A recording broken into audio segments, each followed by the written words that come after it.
परमेश्वर जीशु नाम समस्त ख्रीष्ट नमस्कार। और आस आज आम यही वीडियो द्वारा गोटे विषय को नहीं आज आम आलोचना करवा जहाँकि आम बाइबल किपरि पाइलु। अनेक समय आम बाइबल पढ़ी था यही बाइबल पठन द्वारा मान जीवन में अनेक परिवर्तन आसी अच्छी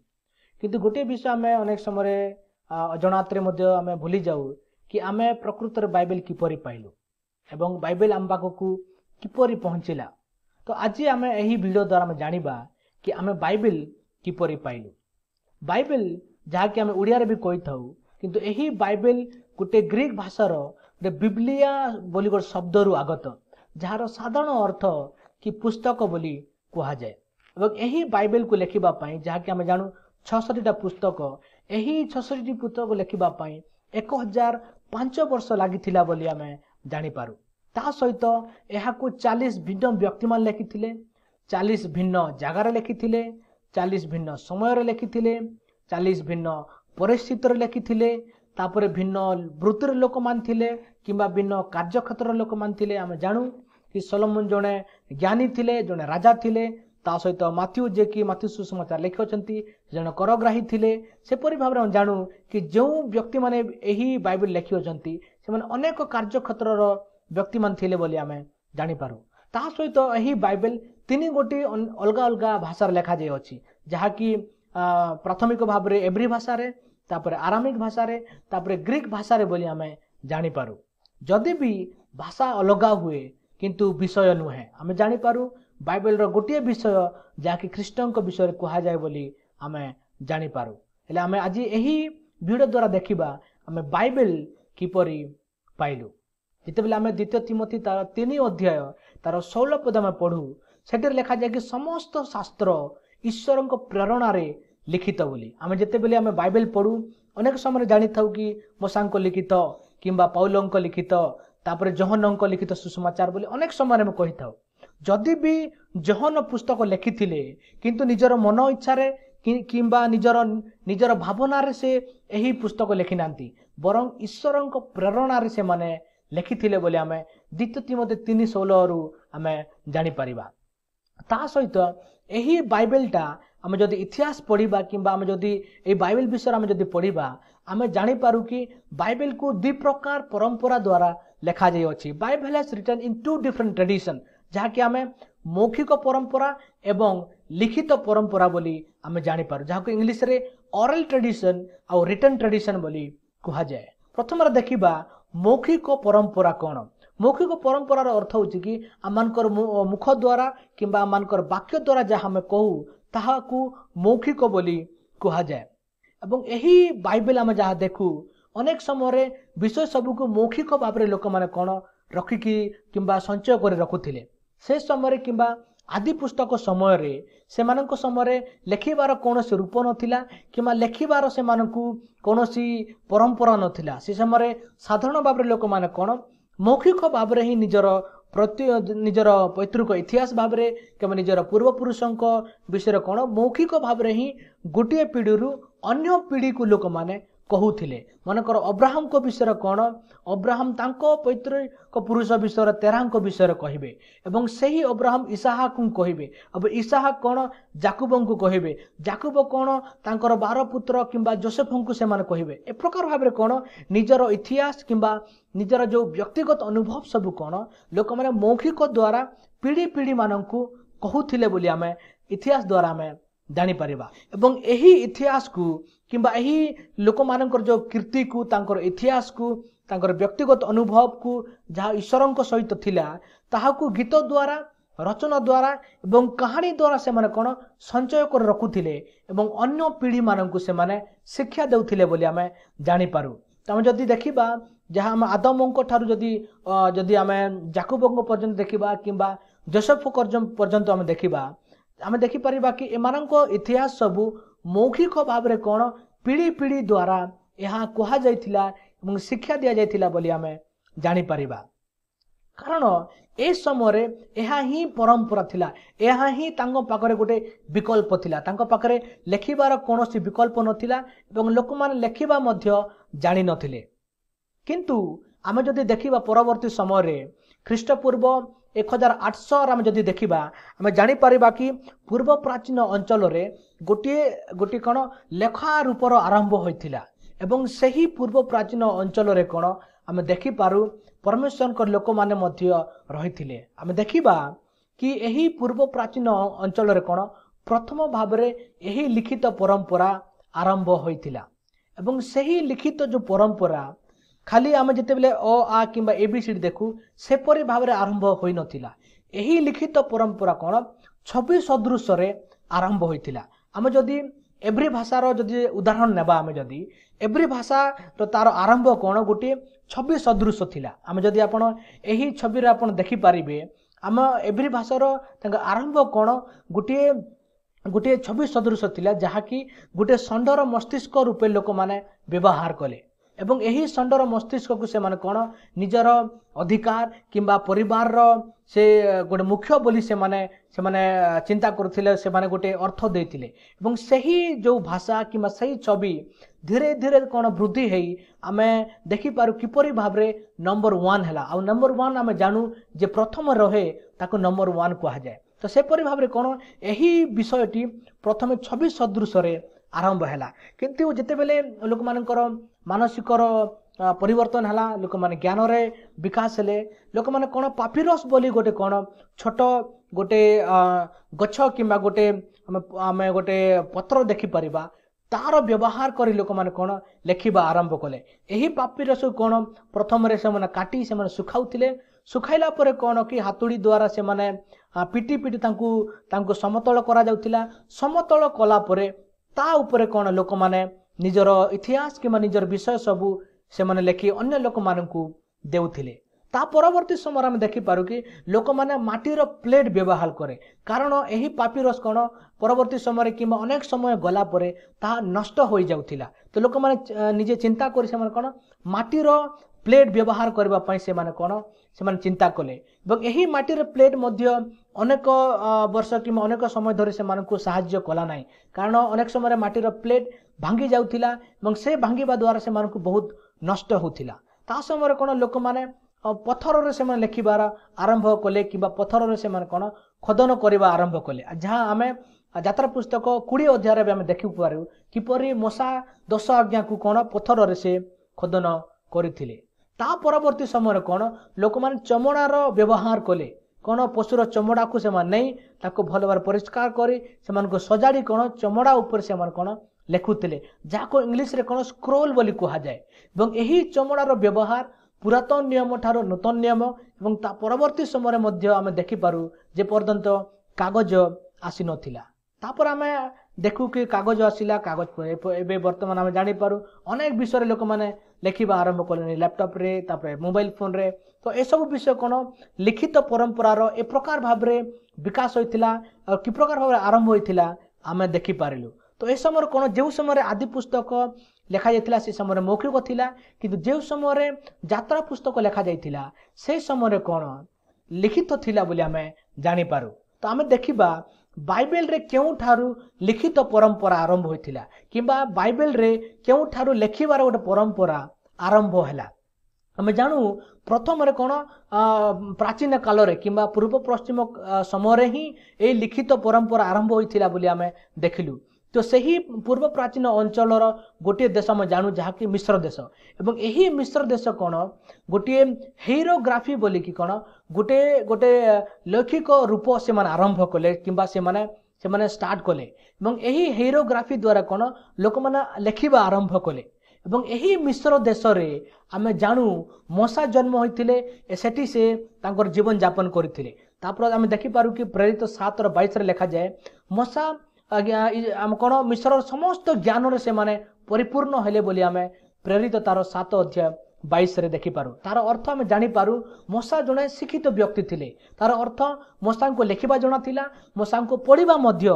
जणा थिला जिते बेले आमे यात्रा पुस्तक 31 अध्याय तार 18 पर्व आमे पढ़ू हेटे लिखा जाए कि प्रभु मध्य सही प्रस्तर रे 10 आज्ञा लेखि देइथिले जदि प्रभु लेखिक देउ अछंती तार अर्थ कि मशांकु एवं लोक मानंकु गोटे साधारण मात्रा रे बुझिबा किंबा पढ़िबा पई से मानकु जणा थिला ता परवर्ती समय जानीपारू मशा लेखा आरंभ कले हसुआ लेखिले जहोशुआ पर सामुएल सामुएल पर दाऊद दाऊद आम देखिपारू आम अनेक लोक माने से माने यही विषय सबको कि जहाँ परमेश्वर कथा होते जिसाय जिरिमिय जिहिजिगल एम समस्त सब कौन जहाँ परमेश्वर से कहले से चमड़ार स्क्रोल रे से कौन लेखिकी संचय कर रखुले सेपरी भाव में ख्रीष्टपूर्व 450 रे संपूर्ण पुरातन नियम एब्री भाषा रे लेखागला कारण इस्राएलिया मानकर मातृभाषा होची एब्री भाषा। ता परवर्ती समय जब देखा 450 ख्रीष्टपूर्व ठारू तापर 400 वर्ष पर्यंत जो इतिहास इस्राएलिया मानकर थिला ताहा बाइबल रे आमे देखुनु किंतु एही 400 वर्ष इतिहास रे आमे दुई गोटी राज्य शासन करुते इस्राएलिया मानक बोली आमे जाने पारू जहाँकि ग्रीक एवं रोमियो माने एवं ग्रीक मानकर गोटे गुरुत्व देवा विषय थिला कि से ज्ञान रे एवं शिक्षा रे बहुत गुरुत्व दौथिले ता सहित रोमियो माने कोन तांको महिमा रे एवं कीर्ति रे से कोन बहुत गुरुत्व दौथिले। तो एही 400 वर्ष समय रे जो इस्राएलियो माने जो माने बंचुथिले से माने कोन निजर मातृभाषा एब्री भाषा को अनेक लोक माने भूली जाइथिले एवं जेहू किबा जो जो लोकल भाषा जो स्थानीय भाषा से समय लोक माने कथावार्ता होतिले सही भाषा को लोक माने कोन कथावार्ता हेबा एवं शिखिबार आरंभ कले सेपरी भाव में जीशु मध्य ग्रीक भाषा लेखिबा जଣା थिला सेमानकु ग्रीक भाषा पढ़िबा जଣା थिला ता सहित जीशुंकर शिष्य माने मध्य ग्रीक भाषा लेखिबा एवं पढ़िबा जानी थिले बोली आमे जानी परिबा। तो ए समय कौन यही लोक माने ग्रीक भाषा बहुत मात्रा रे लोक माने कथावार्ता होते निजर मातृभाषा एब्री भाषा को अनेक लोक माने भूली जाइथिले किंतु जो पुरातन नियम एब्री भाषा लेखा जाय अछि ताहाकु वर्तमान अनेक लोक पढ़िबा पई कष्ट करूछंती। तो यही कष्ट को देखि कौन ख्रीष्टपूर्व 285 रु 246 मध्य रे कौन यही एब्री भाषार पुरातन नियम को ग्रीक भाषा को परिभाषा करागला बोली आमे इतिहास रे देखि पारू एवं सही परिभाषा को कौन सेप्टुजेंट बोली कहा जाए एवं सही सेप्टुजेंट रो अर्थ कि 70 जन ज्ञानी कारण यही 70 जन ज्ञानी कौन एकत्रित होई एब्री भाषार पुरातन नियम को ग्रीक भाषा को से माने ट्रांसलेट करथिले किबा परिभाषा करथिले। परवर्ती समय आमे देखि परिबा कि यीशुंकर जन्म हैला से तांकर सेवा कार्य आरंभ कले तापर से मृत्यु हेले मृत्यु पर तांकर पुनरुत्थान हैला एवं पुनरुत्थान पर स्वर्ग आरोहण करबा समय तांकर शिष्य माननकु से गोटे आज्ञा देई से मन पठाइले कि समग्र जगत रे जाई सुसमाचार प्रचार करबा निमंते एवं एही सुसमाचार जे कि यीशु जन्म हेले सेवा कार्य कले मृत्यु हेले पुनरुत्थान हेले एवं से ही ख्रीष्टर सुसमाचार के नै तांकर शिष्य माने अनेक जगह को जाई से माने प्रचार करबा आरंभ कले एवं तांको प्रचार द्वारा अनेक मंडली सब स्थापन हैला बोली आमे प्रेरित पुस्तक आमे देखि पारू एवं मंडली स्थापन हैला परे एही मंडली मानकरे अनेक प्रश्न सृष्टि हैला अनेक समस्या सृष्टि हैला एवं अनेक लोक माने कोन तांकर संदेह मध्य थिला एवं एही संदेह को एही प्रश्न को किंबा एही जागृत को लोक मानक जणाइबा पई यीशुंकर शिष्य माने जेपर कि पीतर एमाने कोन लुक एमाने चिठी द्वारा लोक मानक प्रश्नर उत्तर देवा आरंभ कले सेही परि भाव रे हम जानि पारू कि 4टी सुसमाचार एवं 23टी पत्र गुड़िक मध्य ग्रीक भाषा रे लेखा गला कारण से समय लोक माने ग्रीक भाषा रे से माने कथावार्ता होतिले एपरि भाव रे एही 27टी पुस्तक लेखा जाई अनेक अनेक जगह से माने कोन सर्कुलेशन करूथिले किंबा बंटन कले बोली आमे जानि परिबा। तापरे 120 मसीहा रे संपूर्ण बाइबल लेखा गला एवं 381 मसीहा रे उभय नूतन नियम एवं पुरातन नियम जड़ित करागला। आमे जानिलु कि पुरातन नियम आमे 450 ख्रीष्टपूर्व लेखा गला एवं 120 मसीहा रे कोन नूतन नियम मध्य लेखा गला बोली आमे जानि परिबा। तापरे 381 मसीहा रे कोन पुरातन नियम को एवं नूतन नियम को एका संगरे जड़ित करागला। ता पूर्वरु पुरातन नियम कोन जिहुदी माने तांकर धर्मशास्त्र भाव से माने व्यवहार करथिले किंतु 381 मसीहा समय ठारू कोन ख्रिस्टियन माने पुरातन नियम को एवं नूतन नियम को कोन निजर धर्मशास्त्र विषय माने भाव से माने ग्रहण करबा को आरंभ कले। ता समय ठन हम देखि परिबा कि ता परवर्ती समय लोक माने एही बाइबल को पढ़िबा आरंभ कले निज विश्वास विषय जानिबा के आरंभ कले जीशु ख्रीष्टଙ୍କ विषय जानिबा आरंभ कले किंतु जेते बेले समय रे कोन हैला जेते बेले रोमन कैथोलिक चर्च जेते बेले 451 मसीहा रे चाल्सिडियन बैठक बोली बैठक थिला जोंटी के अनेक लोक माने आसी अनेक विषय से माने चर्चा करुथिले एवं आलोचना करुथिले एवं एही बैठक ठारू रोमन कैथोलिक रो जो पोप रो शासन आरंभ होइथिला ता समय पूर्व ठारू हम देखि पारू कि पोप मानकर शासन रो जो कोन गोटे अधिकार नथिला किंतु 451 मसीहा ठारू चाल्सिडियन बैठक देखि पारू रोमान कैथोलिक लोग पोप माने कोन माने अत्यधिक अधिकार सहित लोक मानक सहित व्यवहार करने से लगिले एवं अनेक विषय में देखि परिबा कि सेठी कि पोप को द्वारा ही हम माने जीसु को जानी परिबा कि पोप को द्वारा हम क्षमा प्राप्त करि परिबा एवं केवल पोप ही बाइबल पढ़ी पारिबे बोली ए प्रकार शिक्षा माने से समय आरंभ होइथिला तापर हम देखि परिबा कि 1382 मसीह जॉन विक्लिफ बोली कि गोटे व्यक्ति से प्रथम थर पाई कौन इंग्राजी भाषा रे से बाइबल को परिभाषा करथिले बोली आमे जानि परिबा ता पूर्व कौन लाटिन भाषा रे प्राय सब बाइबल लिखित होइथिला किंतु लाटिन भाषा रे तापर अनेक निज निज स्थानीय भाषा लोक माने कौन परिभाषा आरंभ करने को आरंभ करथिले किंतु 1382 मसीह रे जॉन विक्लिफ बोली कि जने व्यक्ति थिले से प्रथम कौन इंग्राजी बाइबल को से परिभाषा करथिले एवं तापर परवर्ती समय देखि परिबा कि 1455 रे गुटनबर्ग बोली कि जने व्यक्ति कौन से कौन गोटे प्रिंटिंग मशीन किंबा प्रिंटिंग से आरंभ करथिले एवं से उद्भावन करथिले एवं से उद्भावन द्वारा कौन बाइबल सब प्रिंट हवा आरंभ होइथिला बोली आमे देखि पारू किंतु ए बाइबल सब प्रिंट हला परिवर्ते मध्य साधारण लोक माननकु किंबा साधारण विश्वासी माननकु बाइबल पढ़िबार से मानको अधिकार नथिला किंतु से मान ता सहित से मानको अधिकार सहित तांको अवसर मध्य दिया जाउ नथिला तांकर रोमन कैथोलिक मानकर शिक्षा अनुसार केवल पोप माने ही बाइबल पढ़ी पारिबे एवं पोप माने ही बाइबल द्वारा शिक्षा दे पारिबे बोली तांकर शिक्षा थिला किंतु हम जदि देखिबा 1517 मसीह रे मार्टिन लूथर बोली कि जने व्यक्ति आसिले से गोटे आंदोलन से गोटे आरंभ कले जहाँकि पुनर्निर्माण आंदोलन बोली कह जाको इंग्लिश रे रिफॉर्मेशन मूवमेंट बोली कह जाए एवं एही रिफॉर्मेशन मूवमेंट रे से अनेक विषय रे से कोन रोमन कैथोलिक चर्च सहित से कोन तांको विरोध रे जाइतिले एवं तांकर एही विरोध र गला परे कोन अनेक विषय रे लोक मान जीवन में परिवर्तन आसीतिला ता से विषय ठारू गोटे विषय होछि कि बाइबल पढ़िबार विषय एवं सही समय ठारू कोन मार्टिन लूथर निजे चिंता करि पारिले मार्टिन लूथर निजे भाभी पारिले कि समस्त व्यक्ति को बाइबल पढ़िबा दरकार एवं समस्त व्यक्ति कोन बाइबल पढ़िबार अधिकार तांकर अछि बोली से विश्वास कले एवं ता परवर्ती समय रे कोन से माने मार्टिन लूथर सहित विलियम टिंडे बोली कि जने व्यक्ति माने अनेक व्यक्ति कोन एकत्रित होई से माने कोन स्थानीय भाषा रे कोन से माने बाइबल सब ट्रांसलेट करिवार से माने आरंभ कले एवं से माने मध्य बुझी पारले एवं से माने मध्य लोक मानकर जो आशा को से जानि पारले कि समस्त व्यक्ति जे माने यीशु को जानिबा पय इच्छा करंती कि जानि असंती तांकर बाइबल पढ़िबा आवश्यक बोली से माने बुझी पारले एवं सही समय ठारू कोन लोक माने स्थानीय भाषा रे बाइबल को परिभाषा करबा निमंते से माने गोटे गोटे कोन से माने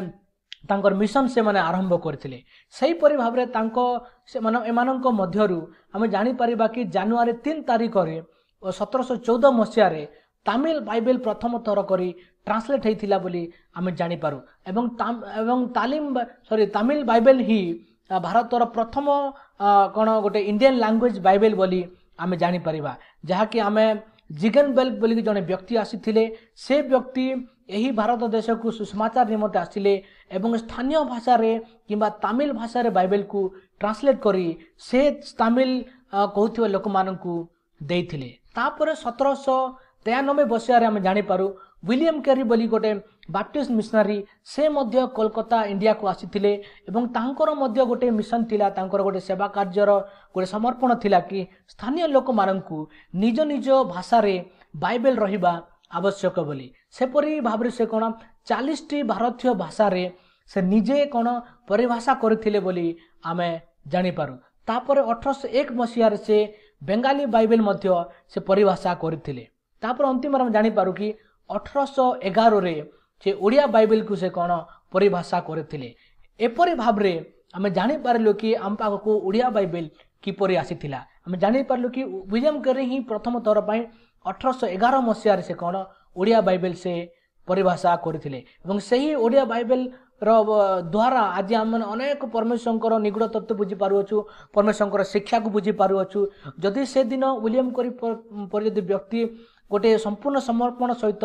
यही बाइबल परिभाषा निमंत्रण यदि कार्य कर नथिले आज आम पाखे केते दूर बाइबल था मु भी विश्वास करि परिबिनी सेपरि भाव में आम जानिबा बहुत दरकार कि आम भारत देश रे ही 20टी मुख्य भाषा अछि जेपर कि उड़िया बेंगाली तेलुगु तमिल एमती परि 20 कोन मुख्य भाषा अछि ता सहित कोन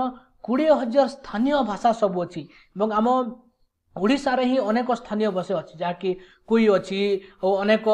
अनेक सब भाषा सब अछि एपरि भाव में कोन कि अनेक माने 20,000 स्थानीय भाषार लोक माने कहिबार लोक माने अछंती एवं ए पर्यंत एही भाषा कहउतिबा लोक मानक पर्यंत संपूर्ण भाव में कोन बाइबल नाही